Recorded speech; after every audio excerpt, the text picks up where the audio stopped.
Hello student, आज हम फिर दूसरे सवाल में बीपीटी क्लासेस में आप लोगों का स्वागत है। पहले तो आपको जोरदार ठीक है, आप लोगों ने हमारा वीडियो अच्छे से देख रहे हैं, समझ रहे हैं, लाइक कर रहे हैं, कमेंट करते जा रहे हैं। ठीक है, अब हम आपको दूसरे नंबर सवाल में चलेंगे। ठीक है, दूसरा नंबर सवाल हमारे पास क्या कहता है, जरा देखेंगे दूसरा नंबर सवाल। ठीक है, जैसे हमारे पास क्या लिखा है, ये लिखा है आलेख द्वारा निम्नलिखित रैखिक प्रोग्रामन समस्या को हल करो। निम्न विरोधों के अंतर्गत x प्लस का 2y is greater than and equal 120। ठीक है, ये हमारे यहाँ समीकरण लिखी है। यहाँ समीकरणों को आपको सबसे पहले काम क्या करना है, आज समीकरणों को पहले तो हम क्या करेंगे, आज समीकरणों को क्या करना है आपको, समीकरण समीकरणों को समीकरण में व्यक्त करने पर, समीकरण में का व्यक्त करने पर, व्यक्त करने पर। ठीक है, आप आ जाइए। सबसे पहले आप पहले यह समीकरण हमारे पास कितनी है, x प्लस का 2y। हमने पहले सवाल में आप लोगों को बताया भी था कि आज समीकरण होती है अगर वो greater than and equal less than लगा है तो वहां समीकरण होती है, आपको सिर्फ इक्वल का सिंबल लगाना होगा। क्या है का, सिर्फ इक्वल का सिंबल लगाना होगा। तो आपको ये समझना होगा। तो सबसे पहले हम क्या लिखेंगे, x प्लस का 2y बराबर, हमारे पास बराबर का सिंबल लगा दीजिए तो 120 हो जाएगा। ये क्वेश्चन नंबर आपका फर्स्ट हो जाएगा। और दूसरा हमारे पास है x माइनस का 2y बराबर हमारे पास 0 हो जाएगा। तीसरा आपके पास हो जाएगा x प्लस का आपका, ये दूसरा नंबर समीकरण है। ठीक है, और इसके बाद तीसरा नंबर जो समीकरण बन जाएगा वो x प्लस का y बराबर आपके पास 60 हो जाएगा। और अगला हमारे पास बन जाएगा x बराबर 0 और इसके बाद y बराबर भी हमारे पास क्या हो जाएगा, 0 हो जाएगा। यानी सबसे पहला काम आपको क्या करना होगा, अपनी समीकरणों को समीकरण में कन्वर्ट कर देना। काहे में कर दोगे, समीकरण में कन्वर्ट कर देना। तो ये समीकरण नंबर 3 हो जाएगा। इससे हमारा इसको समीकरण इस वजह से नहीं बनाया क्योंकि ये हमारे अक्ष के समीकरण होते हैं। किसके समीकरण होते हैं, अक्ष के समीकरण होते हैं। x बराबर 0 यह हमारा y अक्ष का समीकरण होता है और y बराबर 0 यह हमारा x अक्ष का समीकरण होता है। तो सबसे पहले हम यहाँ पे अक्षों के समीकरण हम बना लेंगे इधर से।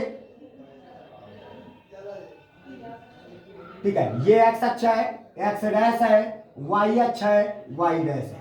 तो ये हमारे पास x ये समीकरण हो गया। इस समीकरण का x अक्ष का समीकरण होता है y बराबर 0 और y अक्ष का समीकरण होता है x बराबर 0। इसका मतलब हमारे पास इन दोनों का काम पूरी तरह से खत्म हो चुका है। हमने इनके समीकरण लिख दिए हैं, ये लिख दिया है, बिल्कुल बात आई समझ में। अब हम क्या करेंगे, पहली रेखा का समीकरण पहले पकड़ेंगे और उस रेखा का निर्माण अपने चतुर्थांश में, अपने ग्राफ में करेंगे। ठीक है, अब कैसे किया जाएगा पहले हम उसके बारे में देखते हैं। तो आपको कुछ करने की जरूरत नहीं है। सबसे पहले रेखा x प्लस का 2y बराबर 120 है। यदि, ठीक है, रेखा x प्लस का 2y बराबर 120 x अक्ष को किसको काटती है, सपोज दैट x अक्ष को काटती है। तो x अक्ष को क्या करती है, काटती है तो y बराबर हमारे पास क्या हो जाता है, 0।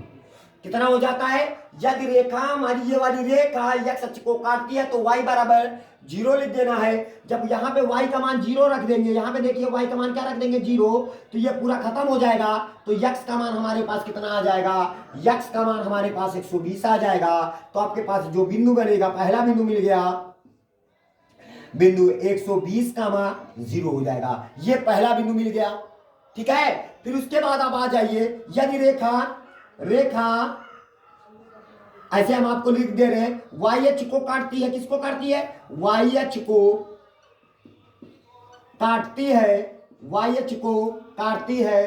तो इसका मतलब है y अक्ष को काटती है तो x बराबर क्या हो जाएगा, 0 हो जाता है। क्या हो जाता है, x बराबर 0। जब x बराबर जैसे ही 0 होगा, x की जगह पर 0 रखेंगे, ये तो फंक्शन हमारे पास यहाँ पे 0 हो जाएगा, काम खत्म हो जाएगा। और 2y बराबर 120 हो जाएगा। कितना हो जाएगा, जरा देखिए, 2i बराबर 120 हो जाएगा। इसको जब काटेंगे तो 60 आ जाएगा। तो y का मान हमारे पास कितना आ जाएगा? 60 आ जाएगा, क्योंकि हमको सिर्फ बिंदुओं से लेना देना होता है। तो हमारा पास अगला बिंदु जो बन जाएगा, बिंदु हमको मिल जाएगा 0,60। तो समझ गए होगे। तो हमारे पास देखो दो बिंदु तैयार हो गए, तो इसका मतलब हम पहली रेखा का निर्माण कर सकते हैं। तो पहली रेखा का निर्माण हम करेंगे तो सबसे पहले किस प्रकार करेंगे? तो हम 20-20 का अंतराल लेके खींचते हैं। ये हो जाएगा हमारे पास 20, ये हो जाएगा 40, ये हो जाएगा हमारे पास 60, ये हो जाएगा हमारे पास 80, ये हो जाएगा हमारे पास 100, ये हो जाएगा हमारे पास 120।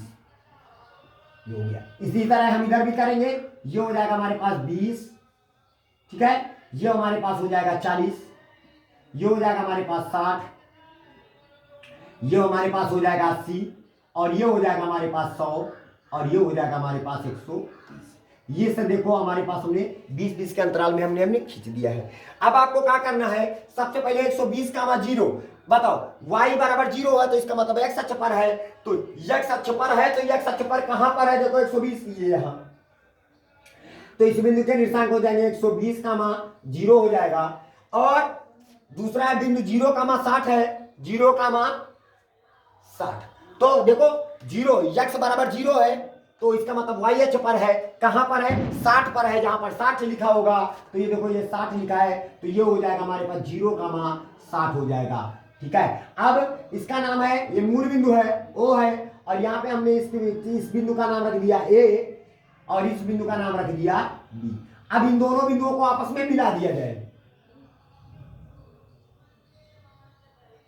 इन दोनों बिंदुओं को हमने आपस में क्या कर दिया है? मिला दिया है।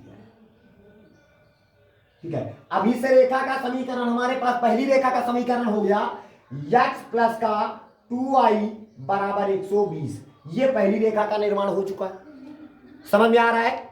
ठीक है, अब हम क्या करेंगे? दूसरी रेखा का निर्माण करेंगे। याद रखना, दूसरी रेखा का निर्माण करने का बहुत आसान तरीका है। तो x माइनस का 2i बराबर 0। तो देखो यहाँ पे x का है यानी चर राशि है, y भी हमारा चर राशि है। जब चर राशि दोनों हो, अचर राशि ना हो, जिस प्रकार जैसे इसमें देखो अचर राशि है तो अंताखंड कट रहा था। अब इसमें अंताखंड नहीं है, तो इसका मतलब रेखा हमारी कहां से जाएगी? मूल बिंदु से जाएगी। कहां से जाएगी? मूल बिंदु से जाएगी। तो इस रेखा का भी निर्माण हो गया। ये मूल बिंदु से होकर ये जाएगी। तो इस रेखा का समीकरण हुआ x माइनस का 2i बराबर क्या हो जाएगा? 0। इस रेखा का भी निर्माण हो गया। अच्छा चलिए, इस रेखा का निर्माण हो गया तो याद रखना x माइनस का 2i अचर राशि नहीं है, तो समझ लेना रेखा कहां से जाएगी? मूल बिंदु से होकर जाएगी। तो ये हो गया मूल बिंदु हो गया।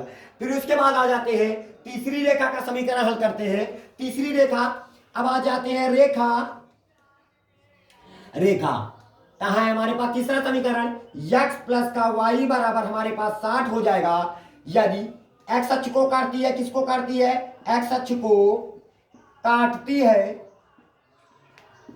है तो y बराबर हमारे पास क्या हो जाएगा? 0। तो y का मान जब 0 रखोगे तो x का मान हमको क्या मिलेगा? x का मान हमको 60 मिल जाएगा। तो बिंदु आपको प्राप्त हो जाएगा। बिंदु कितना प्राप्त हो जाएगा? 60 का मान 0। पहला, इस रेखा का निर्माण करने के लिए पहला बिंदु मिल गया। अब दूसरा, यदि y अक्ष को काटती है, किसको काटती है? y अक्ष को काटती है तो इसका मतलब है x अक्ष को काटती थी तो y बराबर 0, और y अक्ष को काटती थी तो x बराबर का हो जाएगा 0। जब x का मान 0 रखेंगे तो y का मान हमको कितना मिलेगा? 60 मिलेगा। तो हमारे पास बिंदु प्राप्त हो जाएगा। बिंदु कितना प्राप्त हो जाएगा? 0 का मान 60 हो जाएगा। ठीक है, ये आप लोगों को दिखाई पड़ता होगा, समझ में भी आता होगा। ठीक है, अब देखो ये दो बिंदु मिल गए हमारे पास, यानी इस रेखा का निर्माण करने के लिए किन दो बिंदुओं की आवश्यकता होती है, और दोनों बिंदु आपको देखो यहाँ पे मिल चुके। ठीक है, अब बताइए दोनों बिंदु है कहां पे अपने चतुर्भुज में? देखो 60 का मान क्या है हमारे पास? 0 है। 60 का मान क्या है? 0 है। तो 0 देखो 0, y 0 है तो इसका मतलब x अक्ष पर है। कहां पर है? 60 पर है। तो 60 कहां पर है? जरा देखिए, x अक्ष पर 60 कहां है? यहां पर है। तो ये हो जाएगा 60 का मान 0 हो जाएगा। हो गया? अच्छा देखिए, इसका तो हो गया। तो 0,60 x 0 है तो y निर्देशांक y अक्ष पर है, तो y अक्ष पर कहां पर है, 60 पर है, तो ये देखो यहीं पर है। ठीक है, ये इस बिंदु को इसको मान लिया हमने क्या है, सी बिंदु है।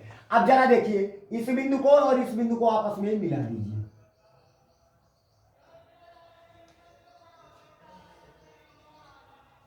ये हमने क्या कर दिया, मिला दिया, और इस रेखा का समीकरण x प्लस का y बराबर क्या हो जाएगा, 60 हो जाएगा। क्लियर। अब ये हमने तीनों रेखाओं का निर्माण कर दिया है। अब जब तीनों रेखाओं का निर्माण कर दिया है तो अब हम चलते हैं, जरा देखिए इधर आइए, तीनों रेखाओं का निर्माण कर दिया है तो अब यहां पे शैडो की ओर बात चर्चा करेंगे। किधर का शैडो होगा, हमने बताया था कि पहली असमिका को पकड़ना और x और y के स्थान पर x y की तरफ आप 0 रख देना, और इधर हमारे पास इक्वल का सिंबल नहीं लगाना क्योंकि इक्वल के लिए रेखा का निर्माण हो गया है, तो आपको सिर्फ गेटर का सिंबल लगाना है और 120। बताइए ये कथन सत्य हो रहा है कि नहीं, हाँ भैया 0 से बड़ा है 120, सत्य है, मुंह बगाड़े है, कर दे बैठा है, तो इसका मतलब है कि ये ससुरा का है, बड़ा है। जब बड़ा है तो कथन सत्य है, सत्य कह रहा भैया तुम हमसे बड़े हो, हाँ बड़े हैं, जब बड़े हैं कथन सत्य हो रहा है, तो इसका जो इस रेखा का शैडो होगा कि वो मूल बिंदु की तरफ होगा। किधर का होगा, मूल बिंदु की तरफ। इस रेखा का, ये रेखा है कहाँ, x प्लस का 2y, तो इसका जो शैडो होगा जरा समझना, शैडो का वही भाग हम करेंगे जहां पर हमारे तीनों रेखाएं ने शैडो किया है। देखो यहाँ पे जरा देखिए, इस रेखा का समीकरण का जो शैडो होगा वो अंदर की तरफ होगा, अंदर की तरफ, मूल बिंदु की तरफ हो गया। ये पूरा ऐसे शैडो ऐसे ऐसे ऐसे ऐसे होता चला जाएगा, ये हमारा पूरा पूरा शैडो हो गया। बात को ध्यान देना, ठीक है, ये हो गए शैडो। फिर उसके बाद आ जाइए दूसरी रेखा, पहले तीसरी रेखा के लिए चल देते हैं, x प्लस का y। जरा देखिए x प्लस का y, यहां पे 0 रखोगे x प्लस y की तरफ, और इधर क्या रखोगे 60, ये रख दिया। जब 60 ले लिया तो इसका मतलब इसका भी कथन सत्य हो रहा है। जब कथन सत्य हो रहा है तो इसका भी शैडो किधर का होगा, मूल बिंदु की तरफ। तो शैडो मूल बिंदु की तरफ होगा, तो यहाँ पे हमारे पास देखो, ये देखो रेखा है ना, यही तो है, x प्लस का y बराबर क्या है, 60 है, तो इसका शैडो किधर का होगा, मूल बिंदु की तरफ, इधर का होगा। देखो ये शैडो हो गया, हो गया, ये पूरा हमारे पास शैडो हो गया। अब आई बात समझ में, इसका भी शैडो हो गया। अब इसका भी जब शैडो हो गया तो अब बताइए यहां पे हमारे पास क्या करेंगे, अब समझना बात को। अब आपको यह समझना होगा कि यहां पे जो ग्राफ है, तो अब तीसरी रेखा का है हमारे पास, तीसरी रेखा का ग्राफ इधर का जाएगा, नीचे की ओर जाएगा। ठीक है, जब नीचे की ओर जाएगा तो हमारे पास इसका भी ग्राफ खींचेंगे, तो ग्राफ जब हम खींचेंगे तो हमारे पास इसका ग्राफ किधर का जाएगा, ये बताइए। तो इसका ग्राफ हमारे पास जो जाएगा नीचे की ओर जाएगा, क्योंकि x माइनस का 2y, तो ये माइनस मतलब प्लस में 2 गुना, तो इसका और y पॉजिटिव की तरफ होना चाहिए, बड़ा होना चाहिए, तो इसका भी ग्राफ किधर का जाएगा, नीचे की तरफ जाएगा, इधर का। कहां पर है, जहां पर तीनों रेखाओं ने घेरा हुआ है। ऐसी कौन सी दिशा है, ऐसा कौन सा क्षेत्रफल है जहां पर तीनों रेखाओं ने घेरा हुआ है। तो यहां पर तीनों रेखाओं ने घेरा है, वो हमारे पास है 0, और हमारे पास कितना हो जाएगा, 0 हो जाएगा। और फिर उसके बाद हमारे पास हो जाएगा 0, ये और ये बिंदु हो जाएगा। आई बात समझ में, ये हमारे पास प्रतिच्छेदन बिंदु हो जाएंगे। ठीक है, तो थोड़ा सा हमको लगता है क्वेश्चन का थोड़ा सा गलत हुआ है, कहीं पर गलतियां हुई हैं। ठीक है, इसके बाद देखिए, अब यहां पे समझिए, थोड़ी सी यहां से मिसप्रिंट हो गया था। ये जो x प्लस का y क्वेश्चन में हमारे पास इधर का नहीं दिया गया है, इधर का सिंबल दिया गया है, तो इसका मतलब ये देखो, ये ऐसे हुआ, तो इसका मतलब इसका जो ग्राफ देखो असत्य हो रहा है। कहता है ये बड़े इनमें से, गलत है ना, ये कथन जब असत्य है तो ये कौन सा समीकरण, x प्लस वाई वाला है ना, यही वाला। तो जब कथन असत्य है तो समझ लेना कि इसका ग्राफ किधर का जाएगा, ऊपर की ओर जाएगा। किधर का जाएगा, ऊपर की ओर जाएगा, इधर का, इधर का, इधर का, ऐसे ऐसे ऊपर की ओर जाएगा, ऐसे साइड हो जाएगा, ऐसे साइड हो जाएगा, जाएगा कि नहीं जाएगा। जब शैडो ऊपर की ओर चला गया, अब उसके बाद जब शैडो ये चला गया, तीसरी रेखा ये वाली थी और इसका शैडो किधर का गया था, नीचे की ओर गया था। देखो ये तीसरी रेखा ने निर्माण कर, ये क्लियर कर दिया कि ये एक ऐसा भाग है कि जहां पर तीनों रेखाओं ने शैडो करवाया है। तो इसके जो कोनिक बिंदु होंगे, इसके जो कोनिक बिंदु होंगे, ये हमारे पास कोनिक बिंदु है, ये कोनिक बिंदु हो जाएंगे। तो ये देखो, ये बिंदु, ये सी है, ये ए है, इसको हम मान लेते हैं डी मान लेते हैं, और इसको मान लेते हैं ई बिंदु। तो इसके जो कोनिक बिंदु बनेंगे, तो आपके पास समझ में आया, ये बन जाएगा आपका कोनिक बिंदु। ये कोनिक बिंदु आ गया, समझ में आया। अरे इसका जो शैडो का देखो कथन असत्य हो रहा है, तो असत्य हो रहा है, तो इसका ग्राफ ऊपर की ओर जाएगा और इसका ग्राफ नीचे की ओर जाएगा, और तीसरे का ग्राफ, ये जो ये वाला समीकरण है, ये वाला दूसरा नंबर का समीकरण, इसका ग्राफ किधर का आएगा, नीचे की ओर आएगा। किधर का आएगा, नीचे की ओर आएगा। यानी ये कह लो कि x प्लस का, x का मान y का मान जब 0 रखोगे, जरा देखिए कहां चला गया हमारा क्वेश्चन, x और y का मान जब 0 रखोगे, तो 0 रखोगे तो ये बराबर आएगा, या कह लो इधर आएगा ऐसे। जब ऐसे आएगा तो इसका मतलब ये इंगित कर रहा है कि नीचे की तरफ, यानी 0 की तरफ इधर ही रहना, ऊपर की ओर ग्राफ नहीं भगने पाए, बराबर हो जाए। या आप ये कह लो कि माइनस में था उधर जाएगा। आप ऐसे भी बोल सकते हो कि यहां पे ये माइनस में था उधर जाएगा प्लस में, तो x और यहां पे हमारे पास कितना हो जाएगा, 2y हो जाएगा। हो गया। तो ये देखो यहां पे, देखो यहां पे ये बड़े की ओर इंगित कर रहा है, यानी इसकी ओर इंगित कर रहा है कि x की तरफ होना चाहिए इसका शैडो। तो आप x की तरफ इसका शैडो कर दीजिए। तो x की तरफ हम जब करेंगे, तो जब तीनों रेखाएं कहां पर घिरा हुआ है, लिखा पर रहे, ये हो जाएगा। अब यहां पे आपको समझना होगा कि हमारी रेखाओं ने, ये वाली रेखा और ये वाली रेखाएं एक दूसरे को इस बिंदु पर प्रतिच्छेदित कर रही हैं। तो आपको ये डी बिंदु का प्रतिच्छेदन बिंदु निकालना होगा। यानी रेखा, आप यहां पे लिखोगे, क्या लिखोगे, समझो बात को, लिखिए रेखा, रेखा, ये कौन, इस रेखा का समीकरण हमारे पास क्या है, x प्लस का y बराबर 60, तथा दूसरा क्या है, ये वाली रेखा, क्या नाम है, रेखा x माइनस का 2y बराबर 0 के प्रतिच्छेदन बिंदु, प्रतिच्छेदन बिंदु D के निर्देशांक, D के क्या निकालेंगे, निर्देशांक, निर्देशांक निकालेंगे। चलिए निर्देशांक निकालते हैं। तो समीकरण 1 और समीकरण 2 को हल कर लेते हैं। तो x प्लस का y बराबर कितना हो जाएगा, 60, समीकरण नंबर 1, और x माइनस का 2y बराबर हमारे पास ये कौन सा समीकरण था, यहां से देख लेते हैं, तीसरा था ये, तो तीसरा देख लीजिए यहां पे, और इसको रखेंगे, ये कौन सा था, दूसरा था, बराबर 0, ये समीकरण नंबर दूसरा हो जाएगा। अब इनको हल करेंगे। बताइए, देखो x समान है, तो क्या करने पर, घटाने पर। जब हम घटाएंगे तो ये माइनस का हो जाएगा, ये प्लस का हो जाएगा, ये माइनस का हो जाएगा, x से x कैंसिल, 2y, 1y कितना हो जाएगा, टोटल 3y बराबर हो जाएगा 60, क्योंकि 60 में 0 निकल गया, कितना हो जाएगा, 60 हो जाएगा। 3 दूना 6, तो y का मान कितना हो जाएगा, 20। जब y का मान 20 निकल आया, तो y का मान समीकरण 1 में रखने पर, y का मान समीकरण 1 में रखने पर, जब हम समीकरण 1 में रखेंगे, तो y का मान यहाँ पे 20 रखोगे, तो 20 प्लस में था उधर जाएगा माइनस में, तो x का मान हमको मिल जाएगा कितना, 40। तो हमारे पास d के निर्देशांक क्या निकल आए, d के निर्देशांक आपके पास आ जाएंगे, d के निर्देशांक आ जाएंगे 40 कामा क्या हो जाएगा, 20। तो इसके निर्देशांक हमको पता चल गया, कितने पता चले, 40 कामा 20 हो जाएगा। ठीक है। अब आते हैं ई के निर्देशांक के लिए। तो ई को देखो, ई को कौन सी रेखा है, ये वाली रेखा, यानी समीकरण ई के निर्देशांक, ई के निर्देशांक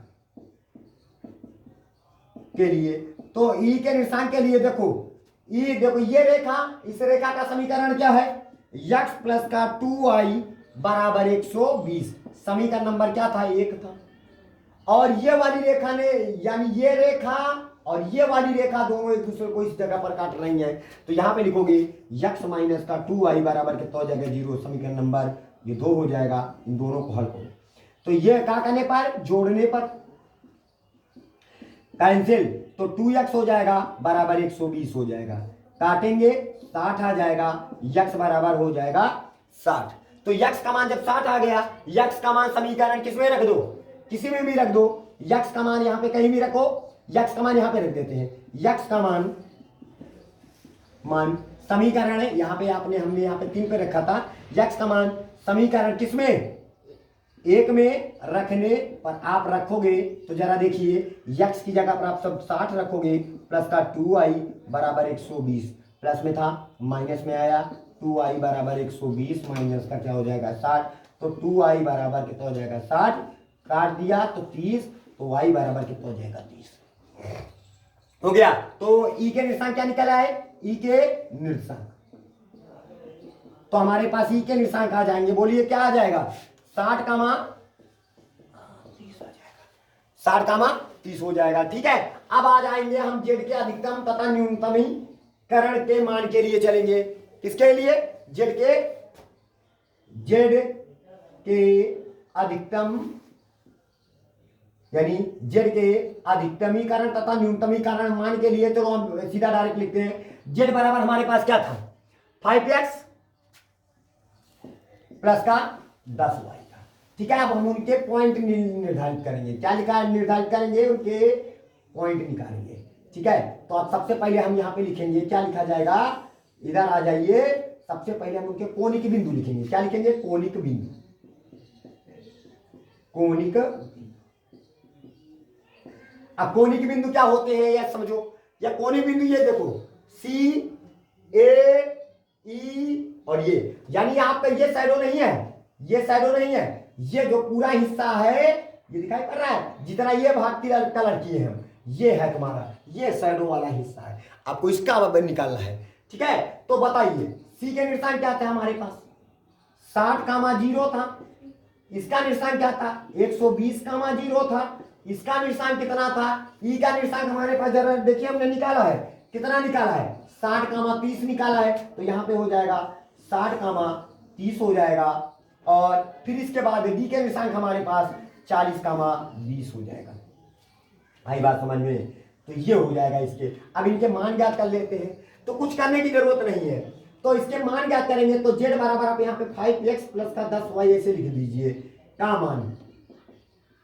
मान का मतलब है x की जगह पर आपको 60 रखना है और y के स्थान पर क्या रखना है 0, x की जगह पर 60 और y की जगह पर, तो हमारे पास जो मान मिलेगा तो बताइए, तो क्या मिलेगा 5 गुणे 60 प्लस का 10 गुणे 0 बराबर हमारे पास जो वैल्यू मिलेगी वो वैल्यू कितनी मिलेगी, जाने लगे 56 300 हो जाएगा।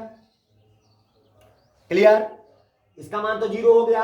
अब आ जाइए, तो इधर भी करेंगे, तो 5 गुणे 120 हो जाएगा, प्लस का 10 गुणे क्या हो जाएगा 0, तो हमारे पास इसका मान हो जाएगा 12 पंचे 60 हो जाएगा, यानी 600 हो जाएगा। इसका मान आ जाइए, तो 5 गुणे 60 करेंगे, प्लस का 30 गुणे 10 गुणे कितना करेंगे हम, y के स्थान पर क्या रखोगे, देखो 5 गुणे x की जगह पर 60, 10 गुणे y के स्थान पर कितना रखेंगे 30, तो हमारे पास जो वैल्यू मिलेगी 6 पंचे 300 और ये 300 टोटल हो जाएंगे 600। फिर इसके बाद इधर आ जाइए, तो इसका पार हम निकालेंगे, तो 5 गुणे 40 करेंगे, प्लस का 10 गुणे 20 करेंगे, तो टोटल वैल्यू हमारे पास 5 चौको 20 और यानी 200 ये हुए, 200 ये हुए, टोटल हो गए हमारे पास 400।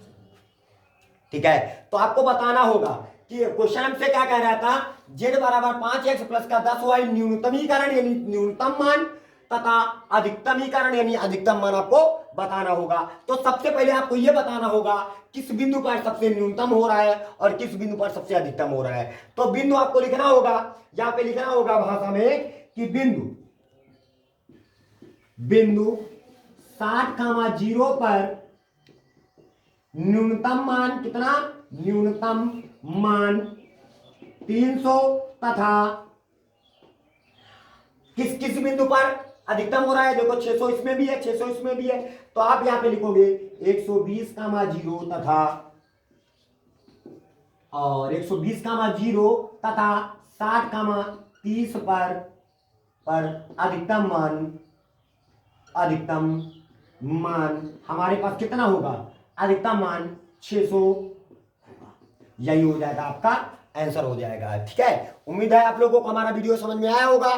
ठीक है, इसको आसानी से आप नोट करो, थोड़ा सा बड़ा है, लेंथी है, लेकिन आपको ध्यान देना होगा, थोड़ा सा यहाँ पे क्लियर कर लेना। ठीक है, ये थोड़ा सा हमसे गलती हो गई थी यहाँ पे इसका सिंबल, तो इसकी वजह से थोड़ा सा ग्राफ आपको समझने में थोड़ी दिक्कत होगी, लेकिन आप समझने की कोशिश करेंगे तो आपको जरूर समझ में आएगा। जय हिंद, जय भारत।